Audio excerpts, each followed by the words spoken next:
एक मैंने अभी नया कानून का ड्राफ्ट किया है, आपको दिख रहा होगा, सतयुग एक्ट दिख रहा है ना? जब मैं सतयुग की बात करता हूं तो लोग कहते हैं कलयुग में सतयुग कैसे आ सकता है? तो हमारा यह कहना है कि कलयुग में दुबई में सतयुग क्यों है? कलयुग में सिंगापुर में सतयुग क्यों है? कलयुग में जापान में सतयुग क्यों है? ये पूरा कलयुग भारत में क्यों है? पाकिस्तान में क्यों है? बांग्लादेश में क्यों है? उधर जापान में, सिंगापुर में, उधर क्यों नहीं है सतयुग? उधर क्यों नहीं है कलयुग? कलयुग और सतयुग इस बात पर डिपेंड करता है कि आपकी शिक्षा व्यवस्था कैसी है, आपकी न्यायिक व्यवस्था कैसी है। शिक्षा में संस्कार हो, कानून का खौफ हो तो सतयुग रहेगा। कानून घटिया है, शिक्षा घटिया है तो कलयुग आएगा। और ये कलयुग चल रहा है। जितनी घूसखोरी, कमीशनखोरी, जमाखोरी, मिलावटखोरी, कालाबाजारी, नशा तस्करी, मानव तस्करी, सोना तस्करी, माओवाद, नक्सलवाद, अलगाववाद, कट्टरवाद, जिहाद, मजहबी उन्माद, पत्थरबाजी, धर्मांतरण, घुसपैठ, ये जितने अपराध हैं, ये क्या वर्ल्ड वाइड प्रॉब्लम है क्या? ये पूरे दुनिया में होता है क्या? भारत की कोई भी समस्या वर्ल्ड वाइड नहीं है। भारत की कोई भी समस्या लाइलाज नहीं है। भारत की समस्याओं का मूल कारण है सड़ी हुई शिक्षा व्यवस्था और घटिया न्यायिक व्यवस्था। न शिक्षा में संस्कार है, न कानून का खौफ है। सामाजिक समरसता इसलिए टूट रही है क्योंकि शिक्षा व्यवस्था को एजुकेशन माफिया चला रहे हैं। गांव में एक लड़का है, गरीब है, बहुत टैलेंटेड है, अच्छा है पढ़ने में। दूसरा वाला उससे कम अच्छा है लेकिन थोड़ा अमीर है। जैसे अमीर है उसको इंदौर भेज दिया कोचिंग करने के लिए, और वो कोचिंग किया तो आईआईटी भी निकाल लिया।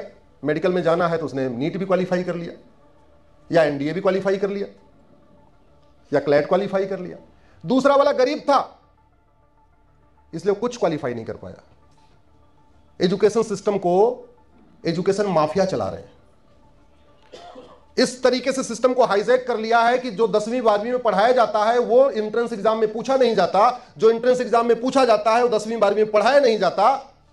नतीजा यह है कि बिना कोचिंग किए ना कोई इंजीनियर बन पा रहा है, ना डॉक्टर बन पा रहा है, ना क्लैट में जा पा रहा है, ना आईएएस क्वालिफाई कर पा, कुछ कर ही नहीं पा रहा है। और याद रखिए, अगर मेरिट वाला स्टूडेंट क्लर्क बनेगा, उससे कमजोर वाला कलेक्टर बनेगा, तो कभी जीवन में सामाजिक समरसता नहीं आ सकती। आप मेरिट का अपमान करेंगे तो सामाजिक समरसता नहीं आएगी, कभी नहीं आएगी। मेरिट वाला अगर कांस्टेबल होगा, कमजोर थानेदार बन जाएगा, कभी नहीं बैठ सकता, सामाजिक समरसता नहीं आ सकती। सामाजिक समरसता टूटने का अगर स्थापित करना है तो भारत में हमें फिर से यूनिफॉर्म एजुकेशन सिस्टम लाना पड़ेगा। और पूरी मानव इतिहास में सबसे पहले यूनिफॉर्म एजुकेशन सिस्टम भारत में ही आया। राजा रघु ने उसको इंप्लीमेंट किया।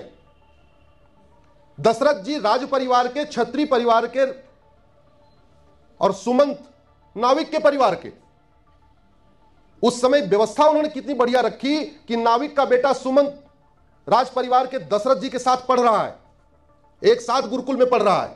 आज की डेट में टीचर का बच्चा और शिक्षा मंत्री का बच्चा एक स्कूल में पढ़ता है क्या? जोर से बोलिए। कांस्टेबल का बच्चा और कप्तान का बच्चा एक साथ पढ़ता है क्या? मजदूर का बच्चा और मालिक का बच्चा एक साथ पढ़ता है क्या? तो कैसे आएगी सामाजिक समरसता? आज का एजुकेशन सिस्टम क्लास क्रिएट कर रहा है। 20,000 रुपए जहां फीस है उसकी अलग क्लास क्रिएट हो रही, 10,000 रुपए फीस की अलग क्लास क्रिएट हो रही, 5,000 रुपए वाले की अलग क्लास क्रिएट हो रही है, सीबीएसई की एक क्लास क्रिएट हो रही है, एमपी बोर्ड वाले की अलग क्लास क्रिएट हो रही है। 65 एजुकेशन बोर्ड बना रखा है, 65। सारे एग्जाम के पेपर एक और सिलेबस और करिकुलम 65।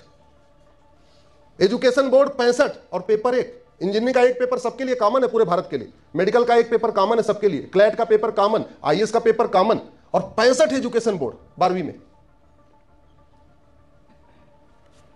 सामाजिक समरसता टूटने का कारण है यह गुलामी की शिक्षा व्यवस्था।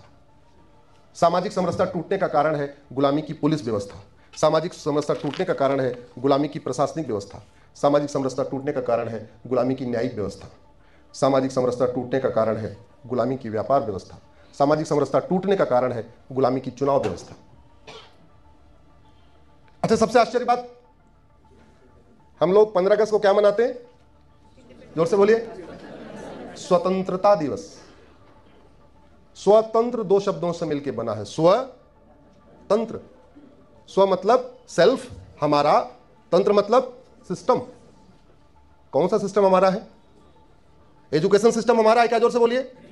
पुलिस सिस्टम हमारा है, एडमिनिस्ट्रेटिव सिस्टम हमारा है, जुडिशियल सिस्टम हमारा है, टैक्स सिस्टम हमारा है, बिजनेस सिस्टम हमारा है। कोई सिस्टम हमारा नहीं है। फिर भी इस साल हम 75वीं वर्षगांठ मना रहे हैं स्वतंत्रता की। कहते हैं भारत संप्रभु है, संविधान के प्रियम्बल में लिखा भी है। 15 अगस्त को 1947 को हम स्वतंत्र हुए और 26 जनवरी को हम क्या हो गए? संप्रभु, क्योंकि संविधान लागू हो गया। संप्रभु का मतलब न गुलामी का नाम हो, न गुलामी का निशान हो, न गुलामी की कुरीतियां हो, न गुलामी की कुप्रथाएं हो, उसको कहते हैं संप्रभु। खत्म हो गया क्या? अब की बार जब एयरपोर्ट पे जाना तो फ्लाइट में चढ़ने से पहले देखना फ्लाइट पे लिखा क्या है। उस पर लिखा हुआ है वीटी। वीटी का मतलब होता है विक्टोरिया टेरिटरी। अब दिक्कत क्या आ रही है? कोई बीमारी जैसे ही हो तुरंत अगर उसकी दवाई दे तो ठीक हो जाएगी, लेकिन बीमारी अगर लंबी चली दवाई दिया तो क्या हुआ? बीमारी लाइलाज हो जाती है। आज की डेट में वीटी बदलना मुश्किल हो गया। नेहरू जी को विक्टोरिया से बहुत प्यार था तो उन्होंने विक्टोरिया टेरिटरी कंटिन्यू किया। आज वाले चाह के भी बीटी नहीं ले सकते और बीएच नहीं ले सकते। अल्टीमेटली हम भारत हैं तो या तो हमें बीटी चाहिए भारत टेरिटरी, या हमें बीएच चाहिए। दो ही लेटर का मिलता है वो। एक को बांग्लादेश ले गया, एक को भूटान ले गया, हमारे पास कुछ बचा ही नहीं।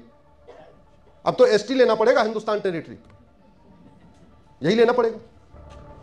लेकिन ले क्या दिक्कत, ले कैसे? क्योंकि संविधान में इंडिया दैट इज भारत, तो या तो इंडिया ले या तो भारत ले, मतलब भारत से मिलता जुलता कुछ लेना पड़ेगा। तो या तो भारत के संविधान में फिर आर्टिकल 1 को बदल के भारत का नाम हिंदुस्तान करें और फिर एसटी ले, तो काम बढ़ गया कि नहीं?